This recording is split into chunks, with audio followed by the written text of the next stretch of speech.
hebat daripada jihad fisabilillah. Apa dia? Ridho. Ridho menerima ketetapan Allah Subhanahu wa taala. Nikah sudah, makan obat sudah, pijat refleksi sudah, totok segala totok sudah, berbagai macam usaha sudah, tak juga menghasilkan. Berarti Allah ingin menempatkan engkau lebih hebat dari punya anak soleh. Apa dia? Ridho, menerima ketetapan Allah Subhanahu wa taala. Man lam yarda bi qada'i, siapa yang tak ridha menerima takdirku, walam yasbir bi bala'i, siapa yang tak sabar menerima ujianku, falyatlub rabban siwaya, carilah Tuhan selain aku. Mau kemana kita mencari Tuhan selain Allah Subhanahu wa taala? La ilaha illallah, la ma'budu bihaqqin illallah. Tak ada yang berhak sebenar-benar disembah kecuali Allah Subhanahu wa taala. Jadi yang punya anak, didiklah anak dari mulai TK, Quran, SD, Quran, PAUD, Quran, SMP, Quran, SMA, Quran, SMK, Quran. Adapun kuliahnya terserah dia mau jadi apapun, yang penting waladan salihan tarakahu, meninggalkan anak-anak yang soleh.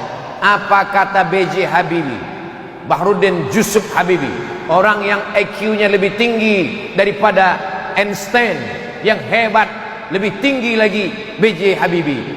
Tapi di akhir hayatnya apa kata dia? Kalau bolehlah aku kembali muda, kalau bolehlah waktu itu berlalu, itu bisa mundur lagi, aku akan belajar agama Islam. Dia tetap ahli pesawat, tapi dia belajar agama Islam. Tapi mantan presiden kita B.J. Habibie itu hebat.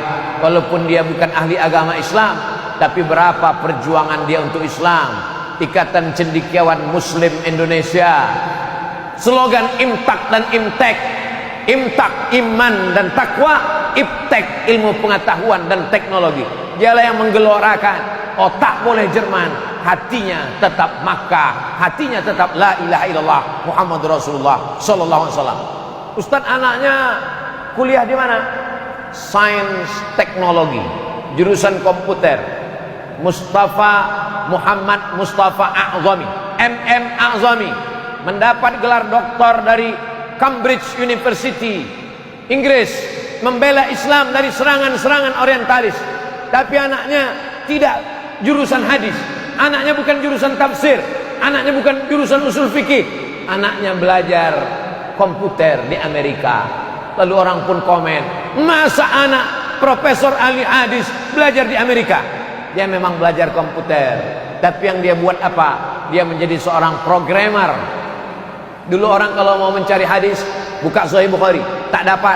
Buka Sahih Muslim, tak dapat. Buka Sunan Abi Daud, tak dapat. Buka Sunan Nasai, tak dapat. Buka Sunan Tirmidzi, tak dapat. Buka Sunan Ibnu Majah, tak dapat. Buka Muwatta Malik, tak juga ada. Buka Sunan Ad-Darimi, tak juga ketemu. Buka Musnad Ahmad bin Hanbal, tak juga ketemu. Tutup kitab, hadis tak dapat, debunya dapat.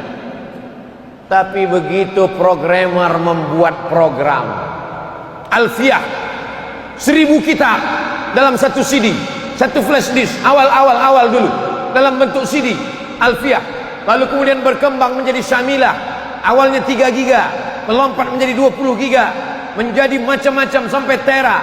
Akhirnya orang sekarang tinggal klik, ketemu hadis, copy paste. Berapa anak-anak muda kita yang bukan jurusan tafsir, bukan jurusan hadis, tapi waladan salihan, dia tetap soleh. Pakaiannya memang bukan pakaian ustaz, dia tidak pakai jubah, dia tidak pakai koko, bajunya biasa saja, tapi isi di dalamnya komputer yang untuk memudahkan umat Islam belajar agama Islam. Sekarang orang kalau mau baca Quran, tebal sekali. Quran isinya Quran, tajwid, tafsir, asbabun nuzul. Quran, tajwid, tafsir, asbabun nuzul, tebal sekali. Saya menantang anak-anak Kabupaten Kampar, anak-anak muda yang kuliah di UIN, di Fakultas Sains Teknologi. Coba kalian buat Quran digital. Cukup dengan satu barcode, satu ayat. Bisa tak kalian buat satu barcode, satu ayat? Ketika Quran ini diklikkan barcode-nya, klik, langsung keluar suara Ustaz Nazri. Bismillahirrahmanirrahim. Tak pula bisa mirip. Bisa tak kalian buat? Daripada dia baca tafsir tebal, tak tentu arah. Cukup dengan satu barcode, diklikkan, langsung keluar suara Ustaz Nazri. Kalau kebetulan ayat itu tentang fikih, langsung keluar penjelasan Dr. Mawardi Muhammad Saleh. Kalau kebetulan di situ ceramahnya umum, langsung keluar suara Ustadz Abdul Somad. Saya ada juga situ, ya, sampai tadi. Bisa tak kalian buat? Tantangan. Andailah saya dosen sains teknologi itu, saya bebankan setiap mahasiswa-mahasiswa, kamu dalam setahun ini kau cari kemanapun Ustadz Mawardi mengajar, di Masjid An-Nur, di Masjid Ar-Rahman, di Masjid Islamic Center, kau buat program digital terkait dengan ayat-ayat hukum, maka tinggal klik, orang bisa mendengar. Kalau kau bisa buat, insya Allah nilaimu A. Ini cuman masalahnya dosennya pun tak pengajian. Ini yang jadi masalah. Oke lah, kita lanjut, nanti banyak dosen marah. Ilmu sudah, anak soleh sudah. Yang ketiga, mushafan warasahu, mewakafkan mushaf. Apa mushaf itu Pak Ustaz? Quran. Orang selalu minta ambilkan Quran, tolong ambilkan Quran, tolong ambilkan Quran. Kalau orang Arab tidak mengatakan ambilkan Quran, khudh mushaf, karena dia mengatakan itu adalah mushaf, lembaran-lembaran Al-Quran yang tersusun, maka disebut dia dengan mushaf.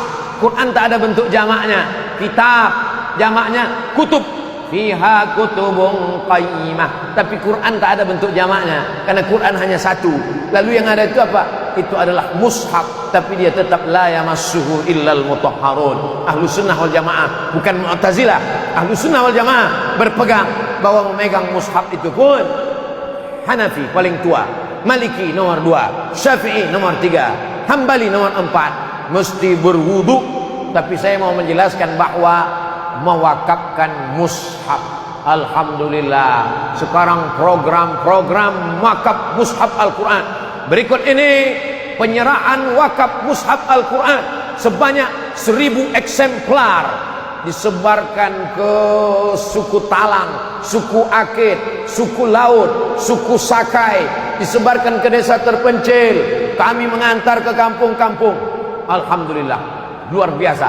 Dan Yayasan Tabung Wakaf Umat di Pekanbaru, 16 programnya, di antara program yang paling banyak diminati orang adalah wakaf Al-Quran. Tapi wakaf Al-Quran ini jangan macam-macam. Ada juga yang mempermain-mainkan wakaf Al-Quran. Akadnya akad wakaf, tapi dia bermain jual beli di sana. Nah, ini mesti hati-hati. Saya wakafkan duit 100.000 untuk beli Al-Quran tunai. Ingat, akadnya akad wakaf. Ternyata harga Quran 35.000. Makin banyak dicetak makin murah.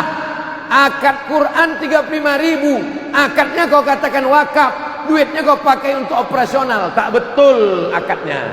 Karena kalau wakaf tak boleh hilang. Kalau hilang itu namanya bukan wakaf, itu namanya infak, itu namanya sedekah. Maka mesti jelas ini akad.